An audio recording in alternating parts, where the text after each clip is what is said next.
My name is Jennifer, and this is my sister Tina. We're recording from Denver, Colorado, United States, and we are here to testify of the goodness and grace and mercy that God did in the life of my sister Tina. So started off in December 2022. We were choir practice for Carol night for Christmas, and I started to have left rib pain, and I leaned forward. I couldn't breathe. Then I collapsed, and right after I collapsed, I remember just being in the ambulance. However, it was more like I had an out-of-body experience, and I saw myself on the stretcher in the ambulance, dead pretty much. I could hear the paramedics saying, "We are losing her. I can't find a pulse." And the next thing I remember is I was on a bed surrounded by doctors in the room, and so we're at the hospital in the ER, and they were running all the tests they could run. They said they cannot get the specialist in that night because we had a heavy snow, and the specialist could only come in the next day. And so they were trying to do everything possible they can, humanly possible, to keep her alive and try to find the pulse. And the doctor at that time said, "Okay, we have run every single test. We've run CTs, scans, we've done MRI, and she had seizures during the MRI, which they could not continue. And right now, we still can't find a pulse. So if you believe in God, all I'll say is right now, leave everything in the hands of God." Everything shut down in her system. She froze. Legs could not move, hands could not move, she could not talk. She was just looking at us. They would call her name, but she would just roll her eyes.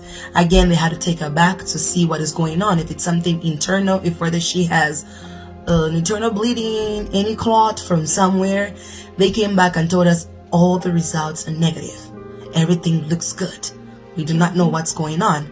The specialist came in, arrived right away. They said, "Oh, the specialist is here." They quickly took her back again for test results. And when she came back, she was able to talk, though she went through a memory loss.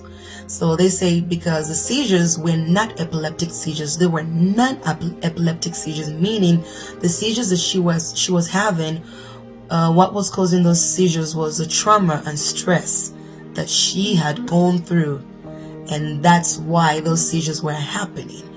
So now they had to wait for her to make some sort of movements with her legs so they could discharge her. And within a short period of time, again, we got into prayers. There they came back. She moved her legs. They said, "Okay, we'll discharge you." She didn't even stay for more than 12 hours at home. Again, here we go through seizures. She can't breathe. She's complaining she can't breathe. She can't breathe. She can't breathe. I'm losing her over here. Yeah, I was having 25 seizures in 3 hours. And so they had to come and again back to the hospital. Again, tests, they say we still cannot figure out. The only thing we can rule is trauma.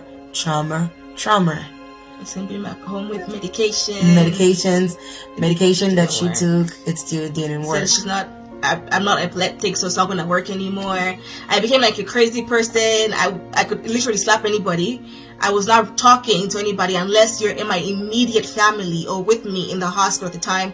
I couldn't recognize people. I couldn't see anybody new. Nobody could come to the house. I couldn't go out. She could only see the people that she last saw within 24 hours. Yes. That's where her memory stopped at.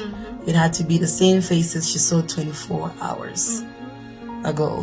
And I remember I had to tune into NSPPT. And when I tuned in right away, Pastor Jerry was praying, saying, he said something to say to someone having seizures. The Lord is removing every seizure.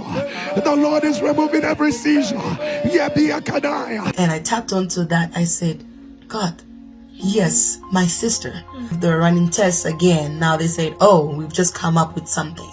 It's not good. She seems to have stomach cancer.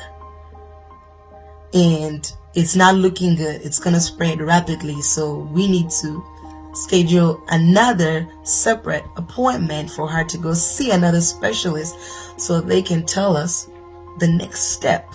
and they said, okay, go back, we'll wait 2 weeks to get the results back. Praying and praying, so NSPPD, still praying.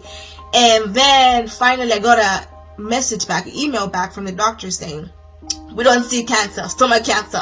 Right now as we speak, she's seizures free, memory is back. Yeah. She can walk, cook, everything is back to normal, and I give God the glory. Pastor Jerry, what God cannot do does not exist.